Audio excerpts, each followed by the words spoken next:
Buenas noches. Bueno, hoy día vamos a iniciar la clase 3 y vamos a hablar acerca de la propedéutica del examen general. Bueno, en cuanto al examen general, justamente hablábamos, recuerdas la clase pasada, sobre las funciones vitales que vamos a hablar el día de hoy, ¿no? Dentro de ello vamos a encontrar la frecuencia cardíaca, el ritmo, la frecuencia respiratoria, la presión arterial, la saturación de oxígeno, FIO2, lo que es la temperatura, el peso, la talla, que con ello se va a indicar el IMC, que es el índice de masa corporal, que ya lo vamos a hablar. El aspecto general, ¿no? Por ejemplo, si el paciente acudió, LOTEP, si has escuchado esa frase, Rosa, alguna vez, ¿De cuál? la frase LOTEP, LOTP, No. no has escuchado la frase. Mira, por ejemplo, decimos cuando un paciente es LOTEP, ya te voy a estar explicando es un acrónimo en realidad, ¿no? Por ejemplo, L significa lúcido. A ver, voy a ver si puedo escribir acá. Ah, pantalla en blanco. A ver, ya, listo. Mira, a ver, voy a escribirlo aquí. ¿Sí ves mi pantalla? ¿Sí ves?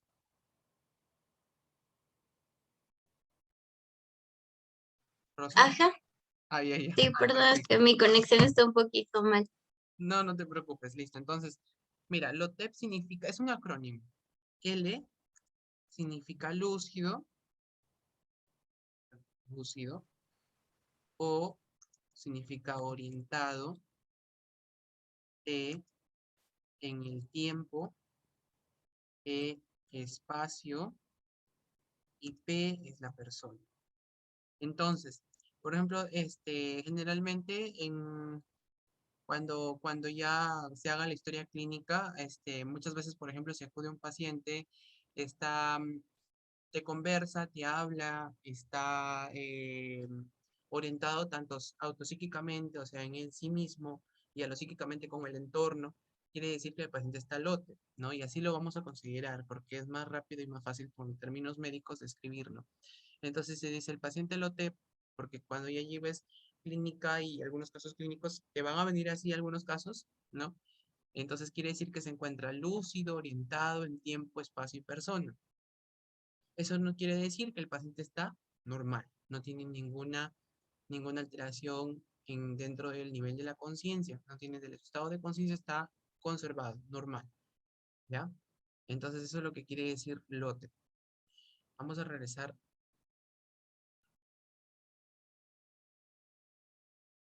regresamos a la pantalla.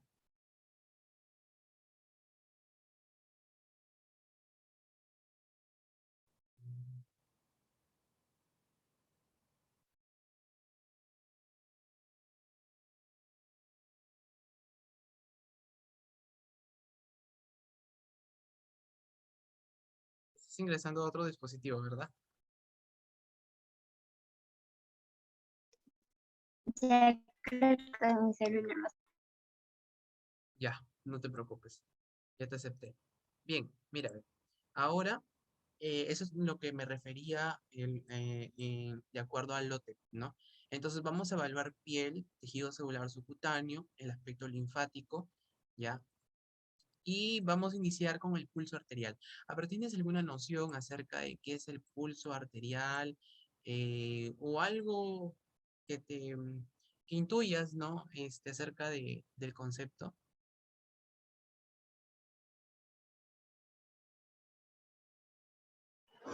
Es como que algo de las variaciones de la presión. Ya, claro, estás por ahí. Ujú. Ya, mira, el pulso arterial van a ser movimientos ondulatorios, ¿no? Estos movimientos donde van a ocurrir en las paredes de las arterias. Ahora, estos movimientos ondulatorios generalmente van a presentarse a nivel del territorio arterial, como te decía. Vamos a, en una imagen posterior vamos a evidenciar ello, pero tener en cuenta que al momento de nosotros evidenciar el pulso arterial, vamos a determinar la anatomía de la arteria, ¿no? La frecuencia, el número de pulsaciones por minuto. Vamos a mencionar los rangos normales, la regularidad o la duración del intervalo de las ondas pulsátiles, la amplitud o la altura de las ondas pulsátiles, la tensión o resistencia, ¿no? Cómo se encuentra el pulso arterial, si es que se encuentra aumentado, se encuentra disminuido, cuál es su amplitud, ¿verdad? La comparación de amplitudes de ondas, tanto de repente del lado derecho como que del lado izquierdo. La forma o características de la onda y la simetría. Ahora, y ahí lo que te hablaba, ¿no? Existen varios territorios arteriales donde nosotros podemos determinar el pulso. Y es que tenemos, por ejemplo, a nivel de la arteria subclavia, axilar, braquial, radial, cubital, ¿no? Tenemos también al nivel pedio, tibial posterior, popliteo, femoral, aórtico y carotidio.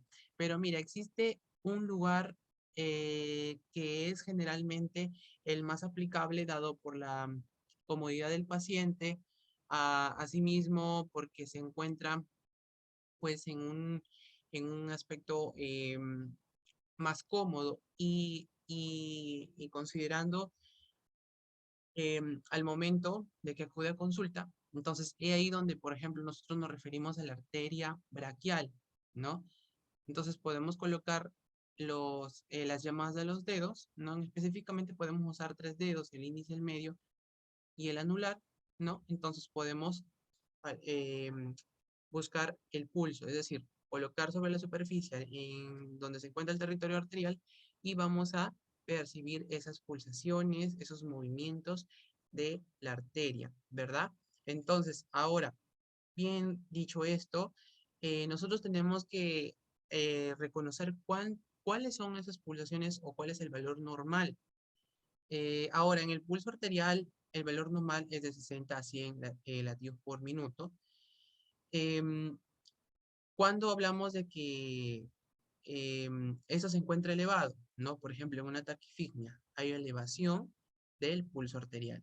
¿En qué casos suelen suceder o suelen ocurrir, por ejemplo, en presencia de infusiones, cigarrillo? El consumo de cigarrillo eleva el pulso arterial, fármacos, presencia de fiebre, ya sea en proceso fisiológico o fisiopatológico, la simpaticotonía, el ejercicio, personas, los atletas generalmente, ¿no? Los atletas entrenados están presentando ello. Enfermedades endocrinológicas como por ejemplo el hipertiroidismo, las miocarditis en cuanto a las enfermedades cardiovasculares, las taquicardias supraventriculares y ventriculares y la fibrilación auricular. Inbradigmia quiere decir la disminución del pulso arterial, ¿verdad?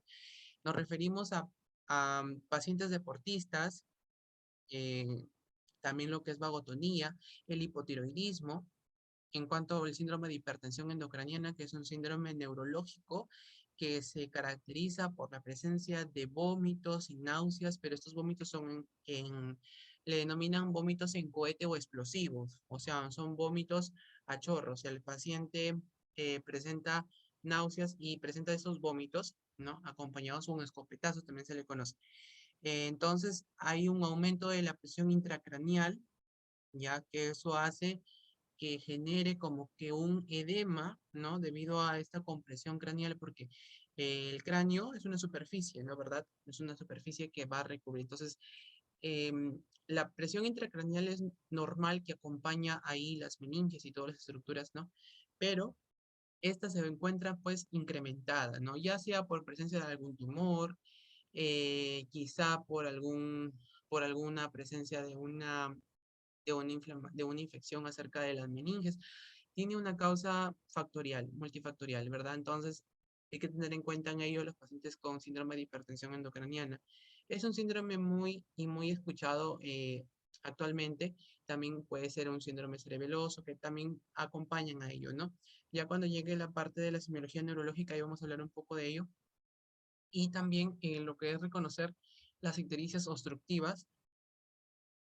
Por ejemplo, ¿a qué nos referimos con ictericias obstructivas? Pues el paciente, pues la ictericia es un aspecto del color amarillento en la piel. O sea, tú ves el aspecto de la piel es un color amarillento. Mira, voy a mostrar una imagen. La ictericia es un color amarillento que suele acompañarse a patologías.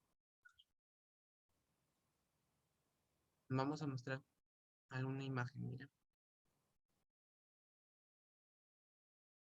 Generalmente estas pueden ser también de origen gástrico, es decir, por patologías de gastroenterología, ¿no? Ya sea, por ejemplo, la cirrosis. Mira, ve, ahora te comparto la imagen. Es un color amarillento, ¿no? No es un color normal en la piel. Ya vamos a hablar también de ello cuando llevemos también lo que es la otra, perdón, de aquí en unos 2 días, lo que es cabeza y cuello. Ahí es perfecto, estás viendo mi imagen. Ya, es un color amarillento, ¿verdad? Incluso también las escleras suelen también encontrarse amarillas, ¿ya? Acompaña a ello. ¿Qué pacientes pueden presentar? Como ya te decía, en una ictericia obstructiva, quizá por presencia de repente por una cirrosis hepática, de que el hígado se encuentre en una fase avanzada de cirrosis. ¿Qué otra patología suele presentarse? Las ictericias obstructivas, por ejemplo, en un patrón colestásico, de repente eh, haya obstrucción ya sea del colédoco, ¿no? Del árbol biliar, de repente por una coledocolitiasis, presencia de cálculos en el colédoco, está obstruido, en varias patologías más, ¿no? Que generalmente suelen verse así, el aspecto amarillento. Entonces, por eso se le denomina ictericia obstructiva. Ahora, los fármacos betabloqueantes. Estos fármacos betabloqueantes también suelen causar bradifigmia, la enfermedad del nódulo sinusal y bloqueos auriculoventriculares. Ahora, bien dicho esto, vamos a hablar acerca de la presión arterial, ¿no? La presión arterial generalmente, su mismo nombre lo dice, la presión. O sea, esto quiere decir que es una fuerza o empuje, ya que va a suceder a nivel de las arterias. Entonces, esta presión puede medirse de manera invasiva y no invasiva. ¿A qué denominamos cuando decimos de manera invasiva? Porque de manera invasiva se va a tener que aplicar, como su nombre es invasivo, ¿no? Vamos a aplicar de repente un catéter, eh, por ejemplo, un catéter venoso central, o también podemos, ¿no? Para determinar en cuanto a un paciente, por ejemplo, que está en shock hipovolémico. Por ejemplo, acudió por un traumatismo, se accidentó, está inconsciente, está presente hemorragias, ¿no? Entonces, no puede o no podemos determinar la presión arterial de manera no invasiva. En este caso, la manera no invasiva se va a hacer con un tensiómetro, ¿verdad? Entonces, si viene un paciente chocado que presenta un shock hipovolémico, tiene hemorragias, eh, no se encuentra consciente, entonces nosotros tenemos que hacer o medir la presión arterial, no podemos tampoco dejarlo ahí. Obviamente que quizá por esas hemorragias la presión arterial va a encontrarse disminuida, ¿verdad? ¿Por qué? Porque al haber en este caso la extravasación de sangre, entonces por ende el flujo sanguíneo se disminuye y por ende también hay menos consumo de oxígeno al corazón, ¿verdad? Entonces es ahí donde nosotros decimos la presión arterial invasiva, podemos aplicarle un catéter al paciente para determinarle la presión. Hacemos un PAI que le llaman, ¿no? Una presión arterial invasiva. Ahora, esta presión arterial invasiva se hace en urgencias, ¿no? Cuando los pacientes acuden de esa manera y no se puede cuantificarlo si nosotros lo hacemos con un tensiómetro. En esos aspectos sí es bien diferente a que los pacientes acudan a consulta, ¿no? ¿Verdad? Que es muy diferente.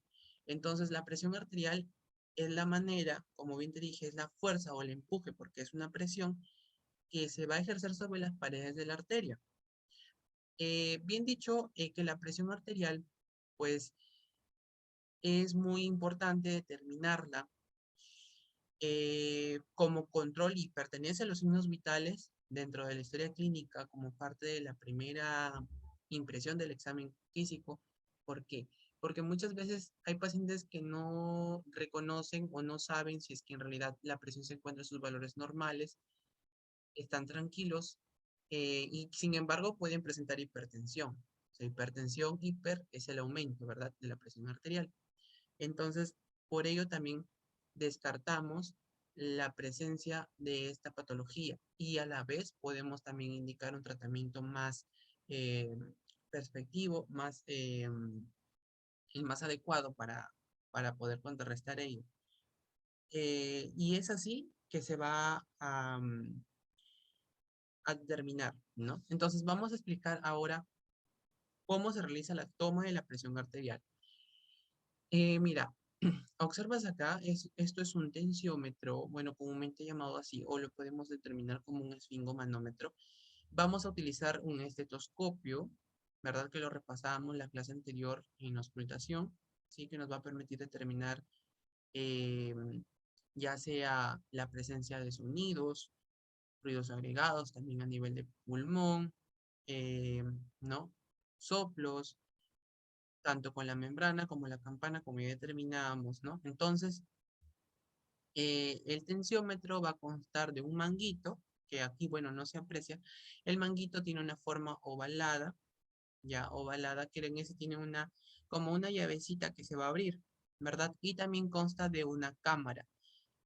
Le decimos así como una cámara porque es donde se va a evidenciar en cuanto a esta aguja, ¿no? Al momento que infla el manguito, empieza a subir, sube, sube, sube. eh, Esta va a estar situada sobre la arteria braquial.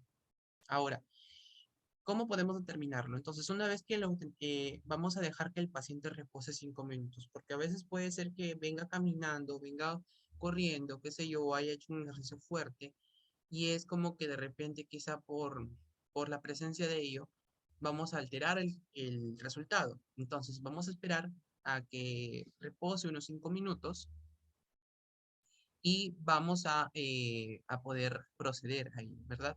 Entonces, la presión arterial se va, como ya te decía, a determinar mediante las arterias braquiales. Ya hemos repasado la parte de lo que estamos en la imagen. Mira, la arteria braquial se ubica en este lado, ¿no? Y ahí donde se va a, mm, a colocar la cámara, ¿verdad? Del esfingomanómetro, como vemos aquí. Y pues a través de ello el paciente puede estar en posición sedente, o sea, sentado, o puede estar, en este caso, en decúbito supino. Eh, una vez ello, vamos a determinar, a tomar el pulso braquial, ¿no? Y es donde está el estetoscopio. Vamos a tomar el pulso braquial.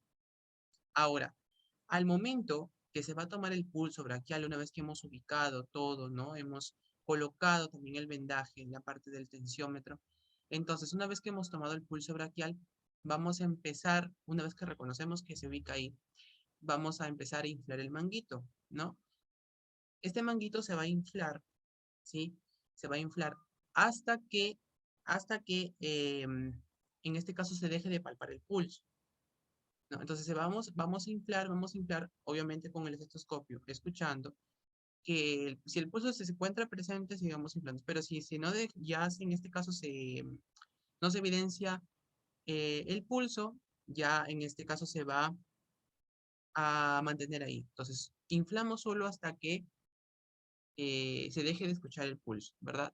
Una vez que hacemos ello, pues vamos a desinflar, pero, pero a través de ello vamos a detectar los ruidos de Korokov. Tú me dirás, ¿no? ¿Qué son los ruidos de Korokov? Mira, los ruidos de Korokov son sonidos arteriales. Como vamos a estar ubicado, en este caso el estetoscopio, sobre la arteria braquial, ¿verdad? Entonces, estos ruidos son arteriales, son sonidos arteriales que ¿dónde se evidencian? Siempre y cuando tomamos la presión de manera no invasiva, en este caso estando un tensiómetro, ¿no? Eh, y van a tener fases, ¿verdad? Esos sonidos van a constar de 5 fases. ¿Por qué te menciono ello? Mira, cuando estamos en la fase 1, vamos a empezar a desinflar el manguito, ¿no? Tiene una llave, una llave donde, ahora te voy a mostrar mejor una imagen para que puedas. Ahora, mira, estos ruidos de Korokov,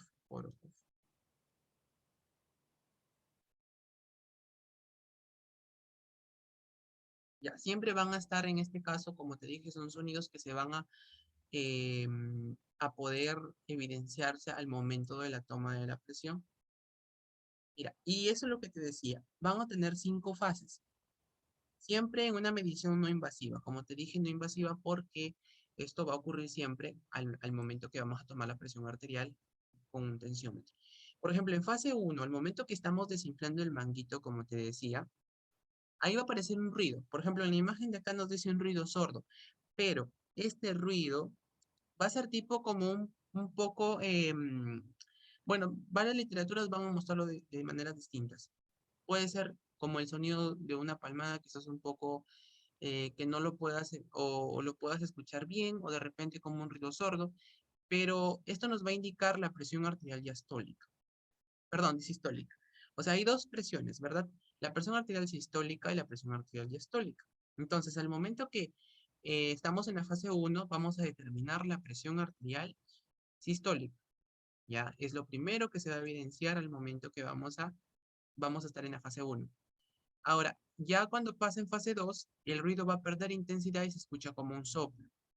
Ya en fase 3 se escucha un ruido sordo más suave. Es decir, cuando vamos a desinflar el manguito, vas a escuchar sonidos, ya arteriales, estos ruidos de Korokov, los vas a escuchar, entonces tú vas tomando, ¿no? Si desinflases el manguito, escuchaste, ¿verdad? Tú miras la cámara y ves dónde en este caso está la aguja o en qué en esta aguja contiene los números, ¿verdad? Entonces ahí donde suena en este caso, estás en la primera fase desinflando y ves que la aguja te está dirigiendo, porque en este caso como estás desinflando, está disminuyendo, ves en este caso el primer momento en donde donde está desinflando, ahí vas anotando la presión arterial sistólica. Una vez que vamos a pasar por las fases, entonces cuando los ruidos ya no se escuchen, en este caso el ruido se está apagando, ya en fase 5 vamos a determinar la presión arterial diastólica. Aquí desaparece el ruido, ¿sí?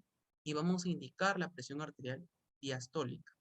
Generalmente la diastólica es la que nos va a permitir casi en fase 5 determinarlo.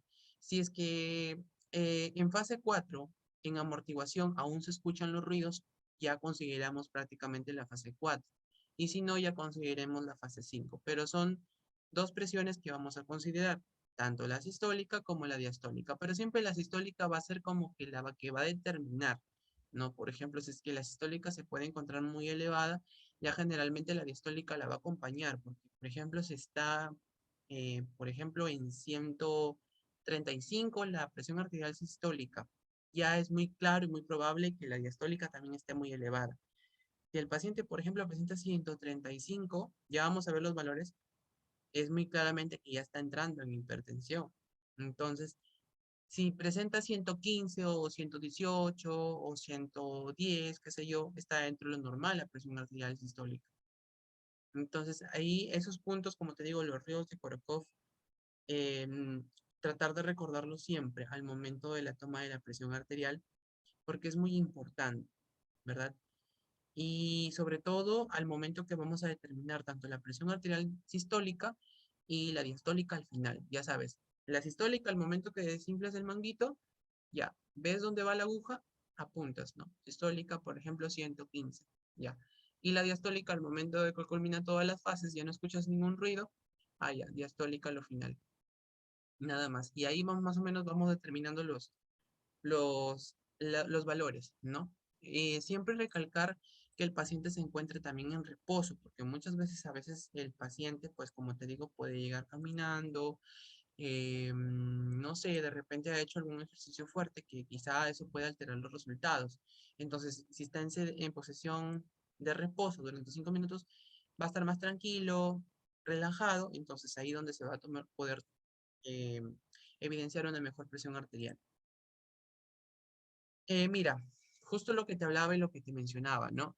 Hay características, generalmente esta es de la Asociación em, Americana de Cardiología, es una guía donde nos relata los valores de la presión arterial sistólica. Quiere decir, ¿en dónde? En la primera fase, ¿verdad? Cuando desinflamos el manguito, la primera fase va a ser la presión arterial sistólica. Tomamos nota de ello mirando la cámara y la aguja, ¿verdad? ¿Hacia dónde se dirige? Vemos que ya no hay ruidos, no hay ruidos, presión arterial diastólica, ¿ya? Ahora, lo normal, como te decía, mira, menor a 120, la presión arterial sistólica, y la presión arterial diastólica es menor a 80. ¿Cuándo esta se encuentra elevada? Se encuentra elevada cuando es de 120 a 129. No es hipertensión, sino se encuentra elevada, ¿verdad? Y cuando es menor a 80. Por ejemplo, si tu paciente tiene una presión arterial sistólica de 125, tú aún ya no le puedes todavía determinar que es hipertenso. Que quizá hay que cuidarse, de repente, ¿cómo le podemos decir al paciente de que, ponle, le determina 125, 80, ¿no? Ya un ejemplo. Entonces tú dices, bueno, está elevada la presión arterial, pero aún no es hipertenso. Entonces, ¿qué hacemos? Aplicamos una dieta. La dieta bien conocida que se le aplica a todo paciente, bueno, como manera de prevención también es disminuir el consumo de sal. Porque mira, hay una regla muy importante en medicina que decimos, ¿no? Eh, excesivo consumo de sal, paciente hipertenso. Y eso ya está, creo que predicho, ¿no? Paciente excesivo con consumo de azúcar, diabetes. Es una regla clásica. Entonces, de manera preventiva, cuando un paciente con presión arterial se encuentra elevado, o sea, ya está a un paso de entrar a hipertensión. Entonces, ¿qué hacemos? Le decimos, ¿sabes qué, señor, señora? Disminuye el consumo de sal. A lo mucho una mínima cantidad durante el día, no se exceda con el consumo de sal, porque ¿qué hacemos si ya se encuentra en 130? Ya entra en hipertensión. Y la hipertensión solo tiene un control, más no tiene una cura, ¿verdad? Entonces ya empieza la medicación en el paciente empieza a tomar diversos fármacos, por ejemplo los YECA, ¿no? Que son muy conocidos, captopril, enalapril, dependiendo. También están los ARA2, puede ser los sartán, valsartán.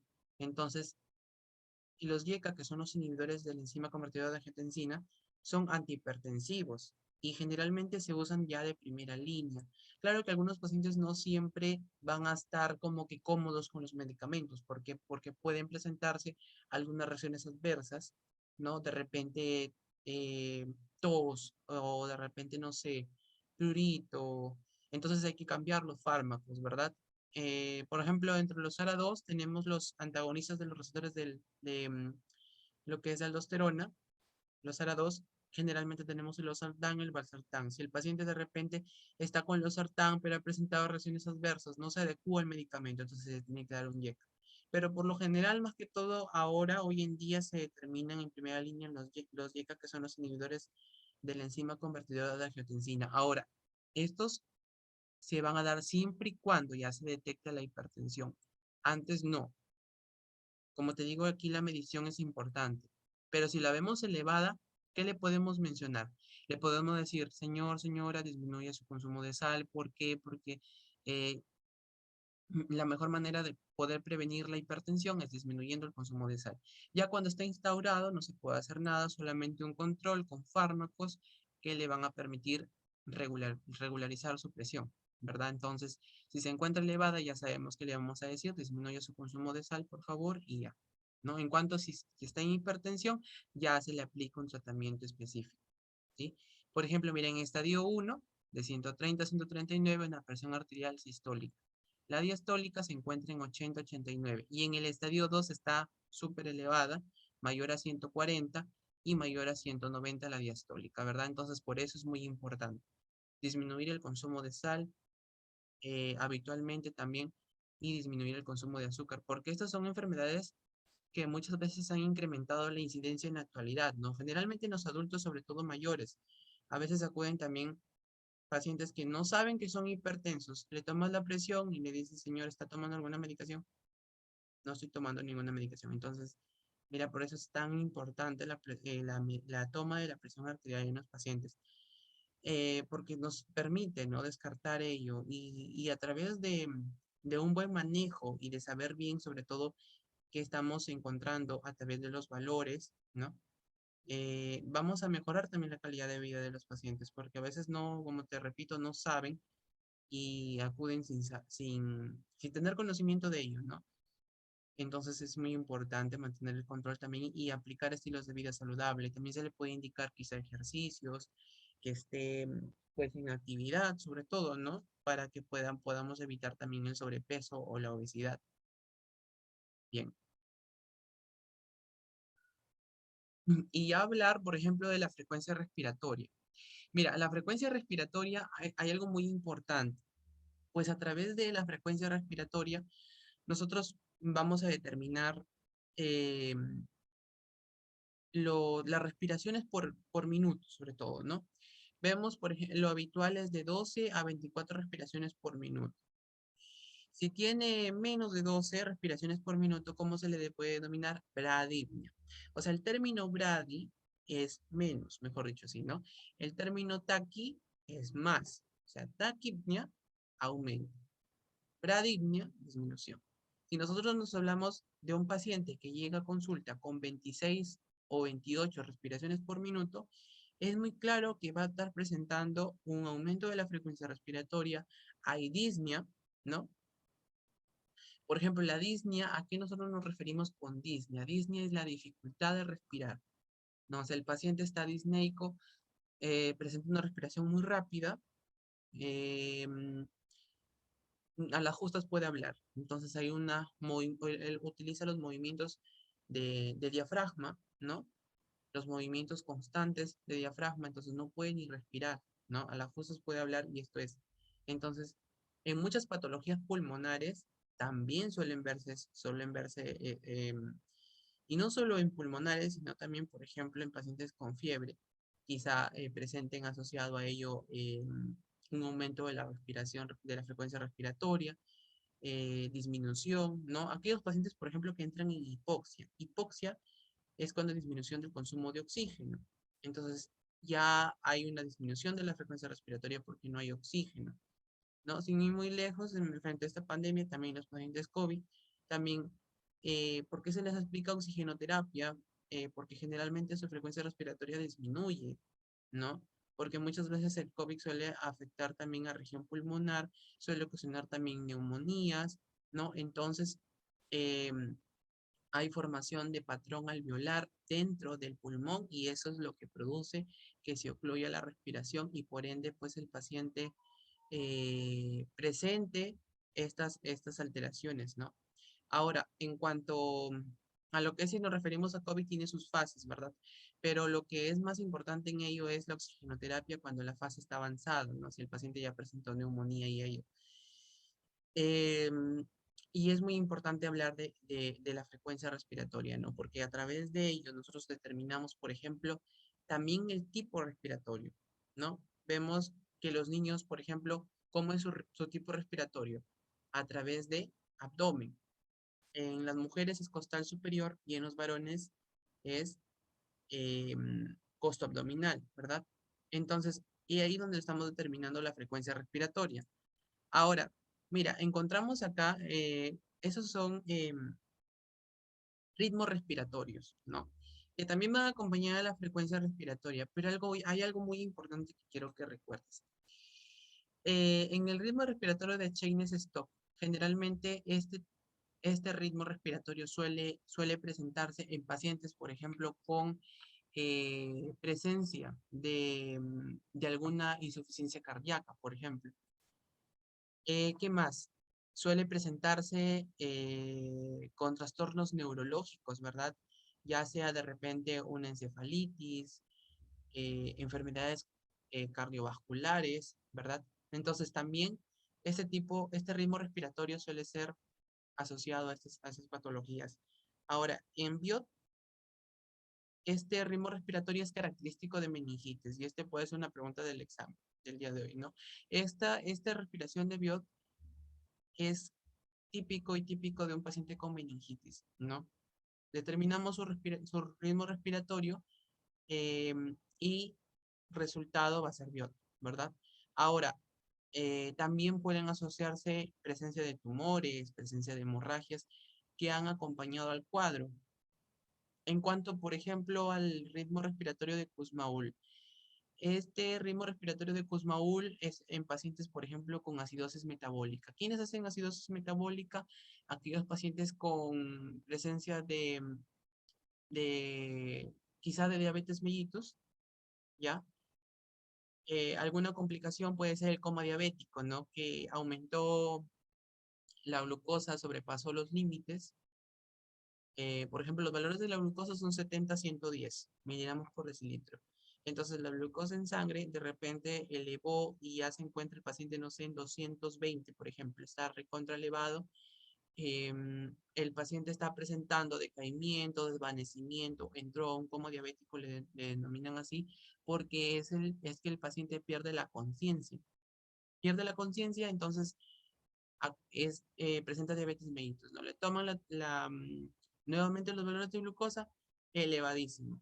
Entonces entró un como diabético porque no despierta, no se responde a estímulos, ¿verdad?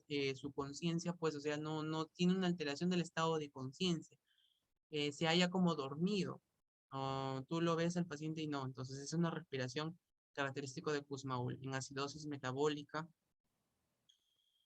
Y bueno, pues también en cetoacidosis diabética, como te digo, que también se presenta, ¿verdad? Se presenta también muchas veces.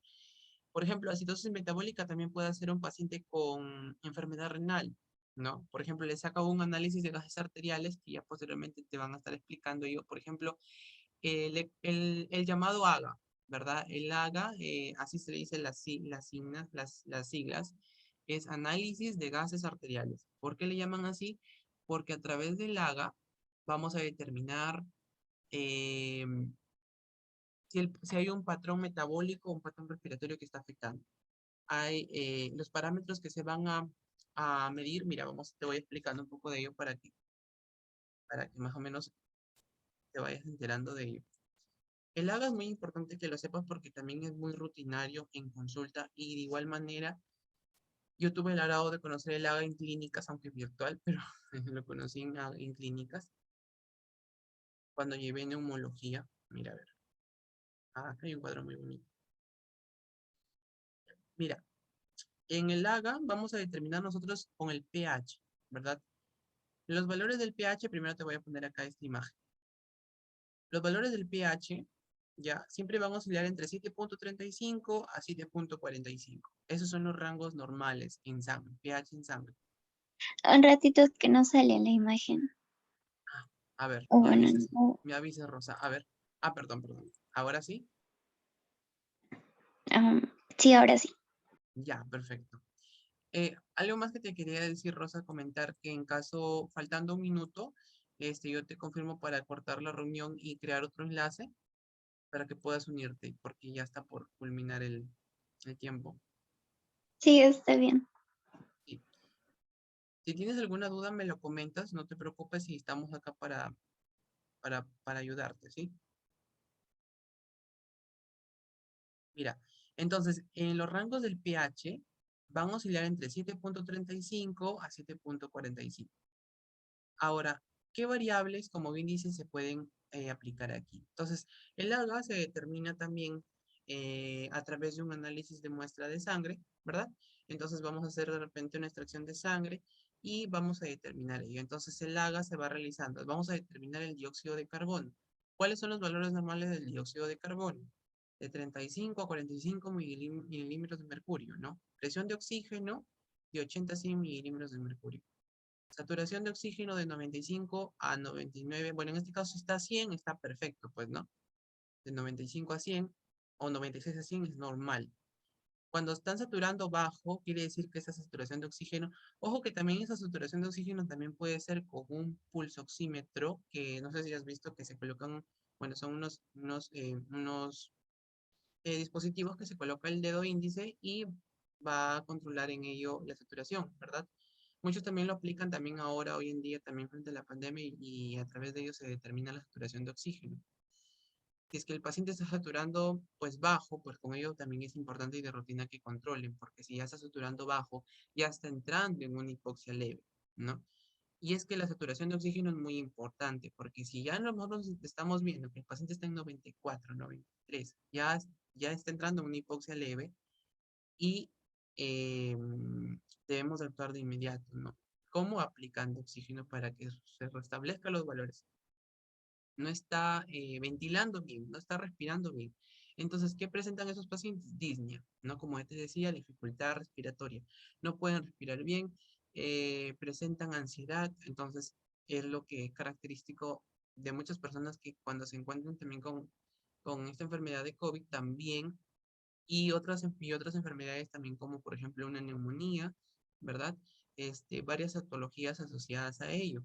Ahora, en cuanto a la presencia del HCO3, tú me dirás, no, ese es el bicarbonato. El bicarbonato ya se referimos a un patrón metabólico. Ya, en cuanto cuando hablamos a la presión de oxígeno, dióxido y saturación de oxígeno, nos referimos plenamente a un patrón respiratorio, ¿verdad? Porque es todo lo que, mejor dicho, el AGA está representado por dos sistemas, ¿verdad? Tanto a nivel pulmonar como a nivel metabólico. En este caso, metabólico lo asociamos más a riñón, pulmón-riñón. Decimos quién compensa, quién respalda, ¿no? Por ejemplo, si es que a nivel pulmonar los valores están bajos, ¿quién va a compensar? ¿Quién va a decir? ¿Quién va a regular el riñón? ¿Verdad? Si es que a nivel renal de repente los valores están bajos o están elevados, entonces quiere decir que ¿quién compensa? El pulmón. Así nos enseñaban a nosotros, ¿no? Que eran los dos sistemas. Cuando uno de los valores se encontraba alterados, ya sea bajos o elevados, ¿quién compensaba el otro sistema? ¿No? Y así se va manejando. Pues te digo, ya te falta un poquito para que también vayas revisando bastante lo del AGA, ¿no? Ya, y entonces también tenemos el anión GAP. El anión GAP también nos va a permitir determinar, por ejemplo, si hay alteración hídrica con los electrolitos y todo ello, ¿verdad? Ahora, mira, por ejemplo, ¿qué pasa cuando es una acidosis metabólica? ¿No? Mira, hay bajo bicarbonato, ¿verdad? Generalmente bajo pH. Por ejemplo, cuando el pH disminuye, decimos que entra en un estado de acidosis. Sea cual sea el cuadro, ¿no? Por ejemplo, si vemos que un paciente presenta, ponle 7.23 de pH, lo normal es que presente de 7.35 para arriba o hasta 7.45. Tampoco más no. Entonces, si vemos que presenta 7.25 o 7.23, ya está muy bajo. Entonces ahí decimos que está entrando en acidosis. No, ya está entrando en acidosis ese paciente. Acidosis. Vemos que aquí, como bien te digo, ¿no? La alteración primaria, ¿dónde fue? En el bicarbonato. ¿Quién compensó? El CO2, ¿no? Compensa en este caso el pulmón. Y es por ello que están entrando en una acidosis metabólica, ¿verdad? Ambos van a disminuir. Mira, Rosa, ¿te parece si creo otro enlace y ahí te continúo explicando ello? Porque es muy importante que sepas, ¿sí? Sí, sí, está bien. Ya no te preocupes, ahora te envío el enlace, ¿verdad?